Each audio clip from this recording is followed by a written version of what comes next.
খুব গুরুত্বপূর্ণ একটা কথা বলি, সেটা হচ্ছে যারা রিলেশনশিপের মধ্যে রয়েছেন, ডিলেমার মধ্যে রয়েছেন, ব্রেকআপ হয়েছে, নতুন আবার ঢুকতে চাইছেন, বা মাঝবয়সী ছোট বয়সী ছেলে মেয়ে সবার কথাই বলছি, কিন্তু কিছু ডিএমএ ভিত্তিতে আমি কথাটা ভাবলাম একটু শেয়ার করি। সেটা হচ্ছে, আপনি মানুষটাকে কি সে ভালোবেসে আপনার সঙ্গে রিলেশনশিপে জড়াচ্ছে, সেটা মাথায় রাখবেন, নাকি জিনিসপত্রের প্রতি ভালোবাসা, মানে আজ তুমি আমাকে এটা দাও, কালকে ওটা দাও, পরশু দিন ওটা দাও, আর আপনি বসে বসে ইএমআই দিয়ে যাচ্ছেন, আপনি তাকে ভালোবাসেন বলে, সে কিন্তু আপনাকে না আপনার জিনিসপত্রকে ভালোবাসে।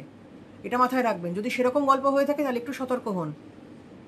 মানে আপনি দিয়ে যাবেন, আপনি অন্যের হয়ে ইএমআই দিয়ে যাবেন, তার সঙ্গে আপনার কোনো কানেকশন থাকলো না। এরকম ঘটনা ঘটে চলেছে। যদি ব্রেকআপ পত্র হয়ে থাকে তাহলে সবার আগে নিজেকে সময় দিন, নিজেকে তৈরি করুন। এক সময় প্রচুর কাঁচ পাবেন, এত সহজে ভুলবেন না, নিজেকে সময় দিন। আর একবার যদি ধাক্কা খেয়ে থাকেন তাহলে তো আপনি বুঝেই গেছেন যে কি করে সামাল দিতে হয়। এক ভুল বারবার করবেন না। আর নাম্বার 2, যদি নতুন রিলেশনশিপে কেউ ঢুকে থাকেন তাহলে আগে দেখে নেবেন যে আপনার ইএমআইটা তার কাছে ইম্পর্টেন্ট নাকি আপনি মানুষটার ভালো থাকাটা ইম্পর্টেন্ট, এটা দেখবেন।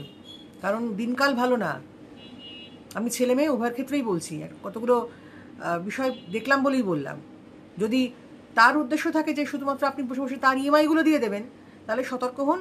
কারণ সব শেষ হয়ে গিয়ে আবার কিন্তু রিস্টার্ট করাটা কিছু কিছু ক্ষেত্রে কোনো কোনো মানুষের ক্ষেত্রে ডিফিকাল্ট হয়ে যায়। কাজেই সুযোগ দেবেন না, নিজে ভালো থাকুন।